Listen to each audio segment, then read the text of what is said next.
Viewers and subs, welcome back to class. Thank you for tuning in. In today's video, we're gonna be painting a trunk and we have a new bumper.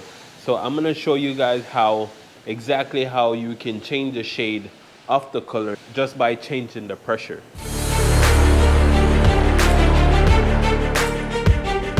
Alright guys, so first thing first, you wanna get the bumper seal the same color.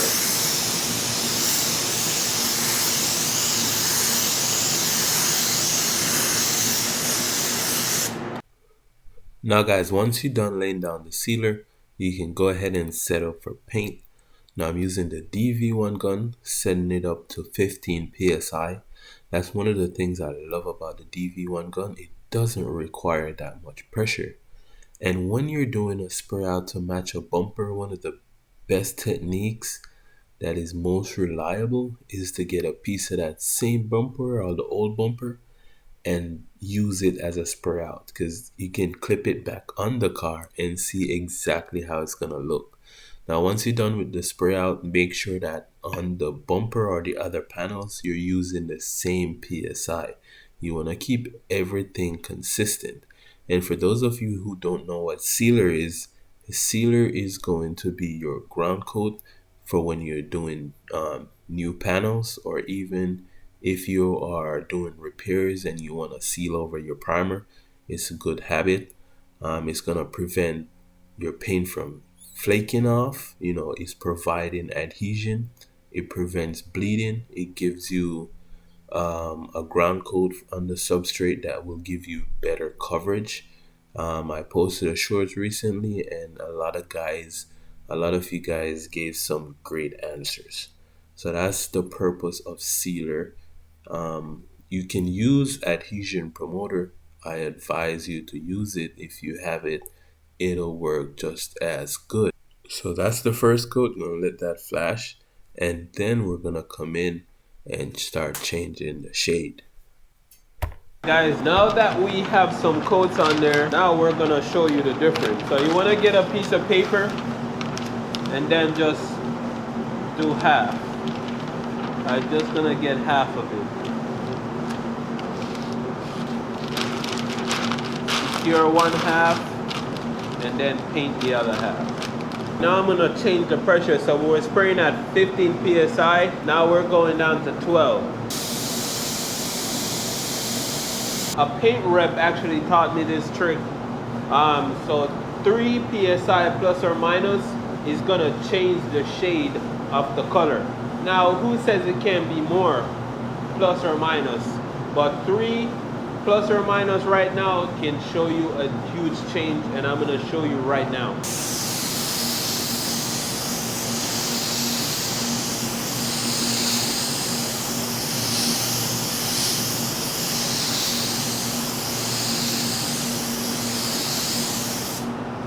So we got 2 quick coats on there. I'm not even gonna wait till anything is dry.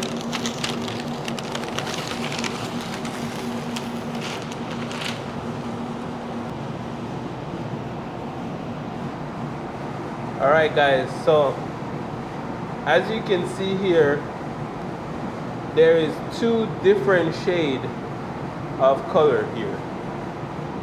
So it's the same color but 2 different shades.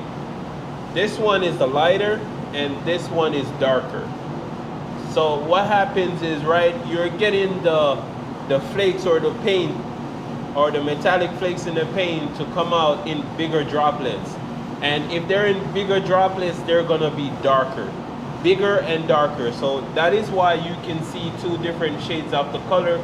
So if you're blending a tough color and there is no more paint coat, like for this one, this is liquid carbon. When we got that brand new car, there was no color in the system at all. There was no color, I couldn't find any. It wasn't updated yet. That has to do with the old system we were using before.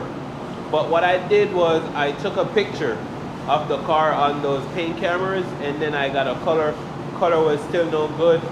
And this is all I did. I changed the shade of the color and I got a good match. So once this dry, we're gonna put it on the car just to see how it looks before we finish painting. We're just gonna mess this up a little bit.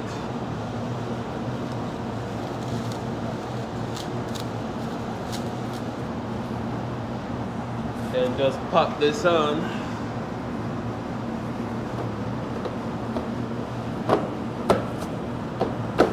Alright guys, which one is the better match?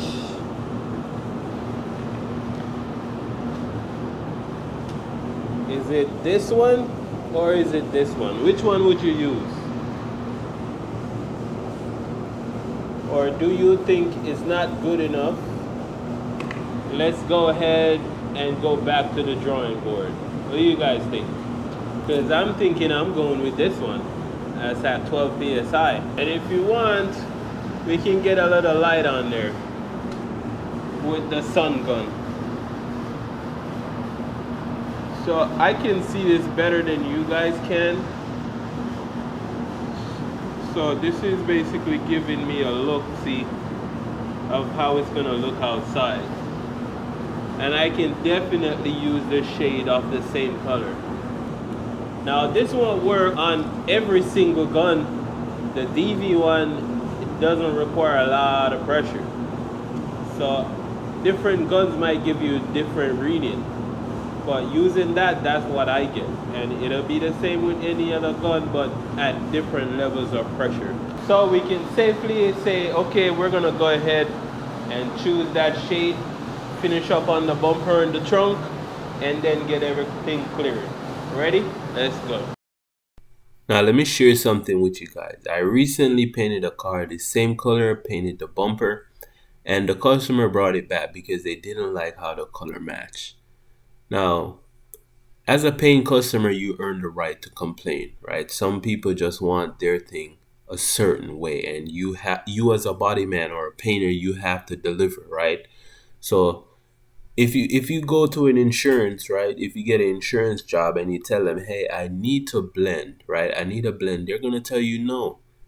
They're not gonna give you a blend if you're just painting a bumper, because they're gonna say the color is not going to match no matter what. Plastic to metal. Well, they're not completely wrong. You can always see the difference with a bumper and the metal, right? And even from the factory, you can see it flat out. Some people won't complain if it's from factory, but if they knew it got repaired, then they'll complain. I know I'm not the only one to notice this, but it's no big deal, guys. Just to show you, do your work the best, give it 100 and try not to get any complaints. It's gonna happen no matter what you do. There's gonna be a screw up somewhere at the line. The real problem is if you don't know how to fix it. And that's it for today's video, guys. Thank you for watching. Like, subscribe to the channel. Your support goes a long way. And until next time, class dismissed.